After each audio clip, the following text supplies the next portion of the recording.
2016 में एक पहाड़ के ऊपर ये नज़ारा देखने को मिला।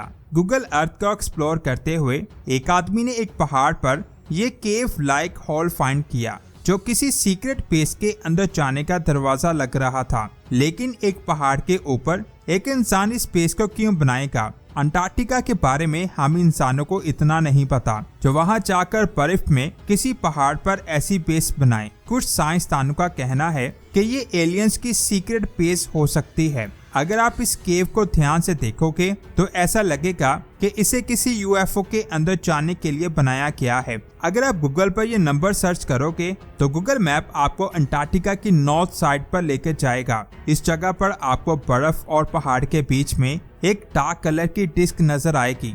10 अक्टूबर 2020 को मिस्टर MBB33 नाम के एक यूट्यूब चैनल पर एक वीडियो पब्लिश हुई जिसके मुताबिक ये एलियन डिस्क है जिसका डायमीटर 60 फीट हो सकता है। अगर आप इसे गौर से देखोगे तो ऐसा लगेगा कि आधी डिस्क बर्फ में दबी हुई है और बाकी की आधी डिस्क हमें नजर आ रही है। इसके बिल्कुल नीचे आपको इसकी शैडो भी नजर आ जाएगी। तो क्या ये एलियन का यूएफओ है जो किसी वक्त अंटार्कटिका में क्रैश हुआ था? अभी इसके बारे में किसी को नहीं पता। इसके बाद गूगल पर अगर आप एक और लोकेशन को सर्च करते हो तो आपके सामने ये आइलैंड आएगा जिसकी शेप सांप की तरह लग रही है, लेकिन ये इसकी खास बात नहीं है। अब आप इस तस्वीर को देखें जिसे 2018 में देखा गया था। अगर आप इस जगह को जूम करके देखोगे तो यहाँ हर तरफ आपको बर्फ ही बर्फ नजर आएगी और इस बर्फ के बीच में आपको ऐसे निशान दिखाई देंगे जैसे कोई चीज स्लाइड करती हुई आगे गई हो। सबसे हैरान करने वाली बात यह है कि ये निशान बिल्कुल स्ट्रेट लाइन में है जिसके लास्ट पर बर्फ का एक अजीब सा स्ट्रक्चर नजर आ रहा है। साइंसदानों के मुताबिक ये यूएफओ के निशान हैं। अब इस तस्वीर को ध्यान से देखें। ये खला में मौजूद एक मिस्टीरियस ऑब्जेक्ट की तस्वीर है। क्या आपको इन दोनों की शेप एक जैसी नजर नहीं आ रही? कुछ लोगों का कहना है कि ये ऑब्जेक्ट एलियन का स्पेसशिप है। इसे स्टडी करने पर पता चला कि ये ऑब्जेक्ट जिसका नाम ओमुआमुआ है वो हमारे सोलर सिस्टम का नहीं है बल्कि वो हमारे सोलर सिस्टम से बाहर कहीं दूर स्पेस से आया है। अगर आप इस एरिया को देखोगे तो यहाँ बर्फ पर कुछ निशान नजर आ रहे हैं। इन्हें देखकर ऐसा लग रहा है कि ये निशान कुदरती तौर पर नहीं बने। तो क्या ये जमीन पर ओमुआमुआ की क्रैश लैंडिंग के सबूत हैं? 19 अक्टूबर 2017 को ढूंढा गया ये ऑब्जेक्ट सूर्य से दूर जा रहा है। जब इसे पहली बार देखा गया तो ये जमीन से 3.3 करोड़ किलोमीटर दूर था। साइंसदान का कहना है कि ओमुआमुआ 40 दिन पहले 9 सितंबर 2017 को सूरज के बहुत करीब से गुजरा होगा, लेकिन सूरज के करीब से गुजरते वक्त इसे किसी ने भी नहीं देखा। इसे तब देखा गया जब यह जमीन के करीब से गुजरकर सोलर सिस्टम से बाहर जा रहा था। तो क्या ऐसा नहीं हो सकता कि ये सूरज के करीब गया ही ना हो और ये जमीन के करीब आकर अंटार्कटिका पर लैंड हुआ हो? इसका जवाब किसी के पास नहीं है। अगस्त 1946 में वर्ल्ड वॉर 2 के बाद अमेरिका ने अंटार्कटिका पर आर्मी का एक ग्रुप भेजा जिसमें कई शिप्स और हवाई जहाज शामिल थे।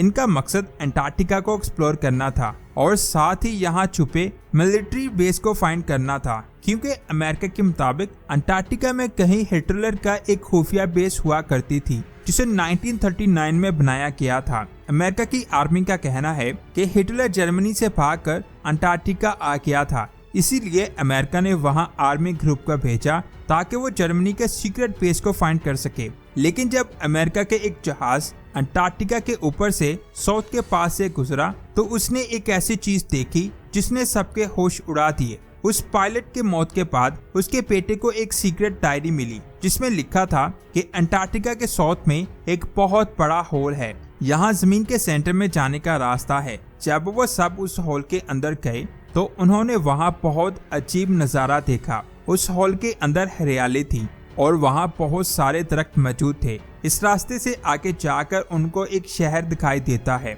जो क्रिस्टल का बना हुआ था। उस डायरी में ये भी लिखा था कि वहाँ उन लोगों की मुलाकात एक इंसान से हुई। क्या ये सच में हकीकत है या फिर जस्ट एक कहानी? किसी को इसके बारे में नहीं पता। इसके बाद अंटार्कटिका में अब इस स्ट्रक्चर को देखें। ऊपर से देखने पर ऐसा लग रहा है जैसे दो दीवारें एक के बाद एक बनी हुई हैं। कुछ इस तरह के स्ट्रक्चर 13वीं सेंचुरी में यूरोप में भी बनाए जाते थे, जिनको मोटी और पैली कैसल कहा जाता है। इस स्ट्रक्चर का साइज 120 मीटर है, जो बहुत ज्यादा मिस्टीरियस है, जो किसी एंशिएंट स्ट्रक्चर की तरह लगता है। इस स्ट्रक्चर ने भी साइंसदानों को परेशान किया हुआ है और किसी को भी इसके बारे में नहीं पता कि आखिर ये स्ट्रक्चर है क्या इसे इंसान ने बनाया है या फिर एलियंस ने। इसके बाद बात करते हैं, आज तक जमीन पर हमें 6500 मेट्रोइड मिले हैं। एक साइंसदान जैलन एलेक्स बैरेट और इसकी टीम ने पहली बार ERG-002 मेट्रोइड को स्टडी किया, जिनके मुताबिक इस मेट्रोइड के 95% हिस्से का ताल्लुक एजेंट राइट से नहीं है,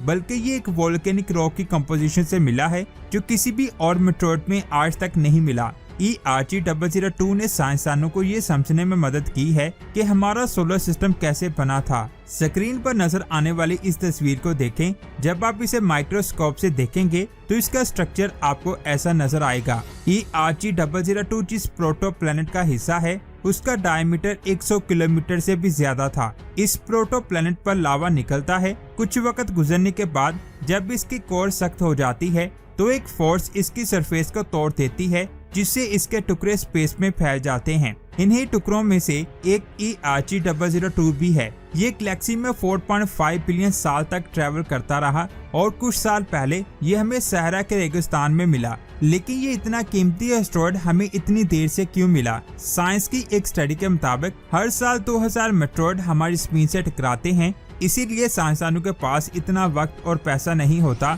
कि वो इतने सारे मेट्रोइड को पूरी दुनिया से ढूंढें। इनमें से बहुत से मेट्रोइड ओशन में गिरते हैं और हमेशा के लिए उसमें ही रह जाते हैं। लेकिन हमारी स्पेस की ऐसी चीजों के लिए एक अच्छी जगह नहीं है। जमीन पर होने वाली बारिश ऐसी चीजों को बहुत जल्द तबाह कर देती है। अगर ये कहीं जंगलों में गिर जाए तो वहाँ पर इनको ढूंढना बहुत मुश्किल होगा। इसीलिए ज्यादातर मेट्रोइड अफ्रीका के रेगिस्तान और अरेबियन पेनिसुला में से मिलते हैं। लेकिन फिर भी मेट्रोइड माइनिंग पर हुकूमत और किसी कानून का इतना फोकस नहीं है। अभी तक किसी को भी ये नहीं पता कि इस मेट्रोइड को कैसे ढूंढा गया। साइंसदानों ने इसका पता लगाने की बहुत कोशिश की है, लेकिन वो नहीं जान पाए कि ये कैसे मिला। जब ये मेट्रोइड जमीन पर गिरा तो स्टेट सिक्योरिटी सर्विस वहां पर फौरन पहुंच गई और इस जगह को घेरे में ले लिया। और फिर नासा ने अपनी रिसर्च टीम को सैंपल्स लेने के लिए यहाँ भेजा। उसके बाद वहाँ पर जो भी हुआ वो अभी तक कोई नहीं जानता। लेकिन साइंसदान का कहना है कि इसके और भी टुकड़े पूरी दुनिया में कहीं न कहीं गिरे होंगे।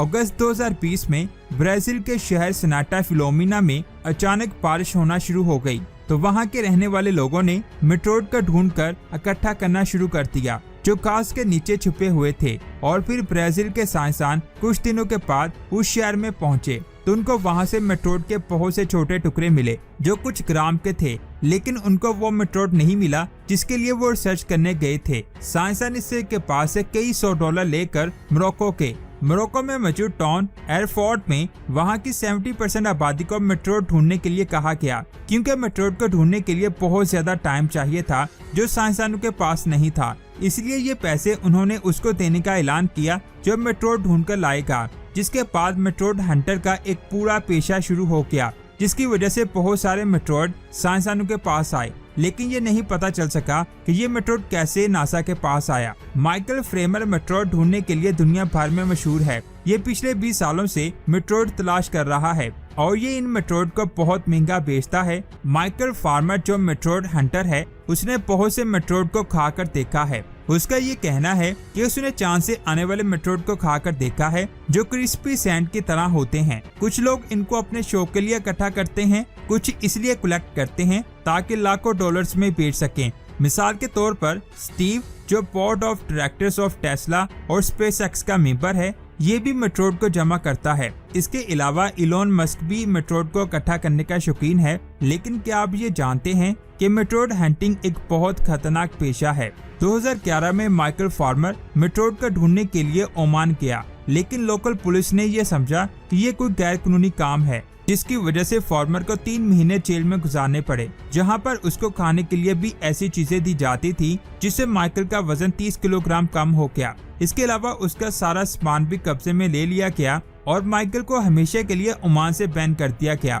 3 महीने जेल में रहने की वजह से और बहुत कम कैलोरीज का खाना खाने की वजह से माइकल की सेहत पर बहुत बुरा असर हुआ था। माइकल फार्मर ने ERG मेट्रोइड को बहुत ज्यादा ढूंढने की कोशिश की, लेकिन उसे वो मेट्रोइड के टुकड़े नहीं मिले और उसने ये भी पता लगाने की बहुत ज्यादा कोशिश की कि साइंसदानों को ये मेट्रोइड कहाँ से मिला और इनको कैसे दिया। बाज़ औक़ात स्पेस से आने वाले मेट्रोइड में से खास मेट्रोइड को ढूंढना बहुत ज्यादा मुश्किल होता है, लेकिन फिर भी ये कैसे, कहाँ और किसको मिला, ये बात अब तक नहीं कही जा सकती जब तक इसका कोई ठोस सबूत साइंसदानों को नहीं मिलता। दोस्तों, नासा को चांद की जमीन के नीचे एक गार मिली है। जब साइंसदान लूनर ऑर्बिटर के डेटा को स्टडी कर रहे थे तो तब इस डेटा में उनको चांद की जमीन के नीचे गार मिली। इस डेटा को 2010 में लूनर ऑर्बिटर ने इकट्ठा किया था जो चांद के गिर्द ऑर्बिट कर रहा था। ये गार एक क्रेटर के अंदर बनी हुई है और साइंसदानों के मुताबिक ये गार क्रेटर में 200 फीट तक फैली हुई नजर आती है। 1969 में इंसान ने पहली बार चांद की जिस जगह पर लैंड किया था, ये क्रेटर उस जगह से 230 मील शुमाल मशरिक में मौजूद है। ये गार अंदर तक कितनी फैली हुई है इसके बारे में साइंसदानों को नहीं पता, लेकिन साइंसदानों का कहना है कि ये गार कई मील अंदर तक फैली हो सकती है। कई सालों से साइंसदानों को शक था कि चांद की जमीन पर भी जमीन की तरह की गारें हो सकती हैं। ऐसा पहली बार हुआ है कि जब चांद पर किसी केव को दरियाफ्त किया गया है। आखिर उस केव के अंदर क्या है, क्या वहाँ कोई मखलूक आबाद है,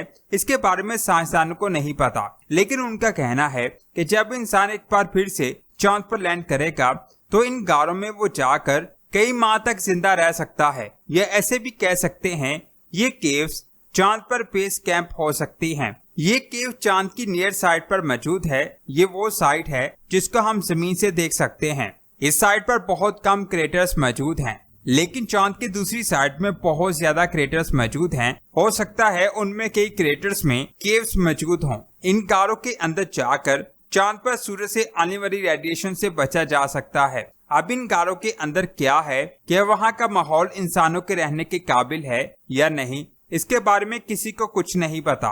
इस गार की तस्वीर को आप अपनी स्क्रीन पर देख सकते हैं।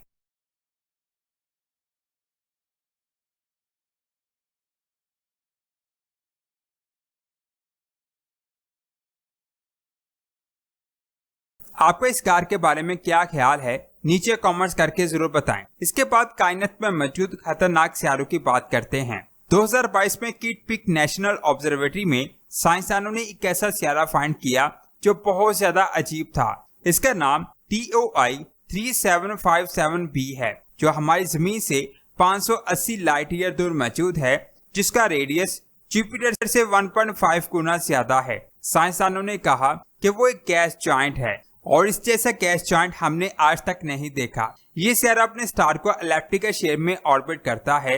जब कोई सियारा अपने स्टार को एलिप्टिकल शेप में ऑर्बिट करता है तो वो ऑर्बिट करते हुए एक टाइम में अपने स्टार के बहुत ज्यादा करीब आ जाता है और एक टाइम में वो अपने स्टार से बहुत ज्यादा दूर चला जाता है। जब ये अपने स्टार के बहुत ज्यादा करीब जाता है तो इस पर इसके स्टार की बहुत ज्यादा रेडिएशंस पड़ती हैं, जिसकी वजह से इसका एटमॉस्फेयर एक शेक अंडे जैसा हो गया है। यानी उसका एटमॉस्फेयर बहुत ज्यादा डेंस है और इस डेंस एटमॉस्फेयर में आग का समुंदर बह रहा है, जिसे देखकर साइंसदानों के होश उड़ गए। इस सियारे पर मौजूद चीजें एक जहन्नम का मंजर देती हैं। ये थी आज की शानदार वीडियो। ये वीडियो आपको कैसी लगी नीचे कमेंट्स करके जरूर बताएं। इस वीडियो को लाइक और शेयर लाजमी करें।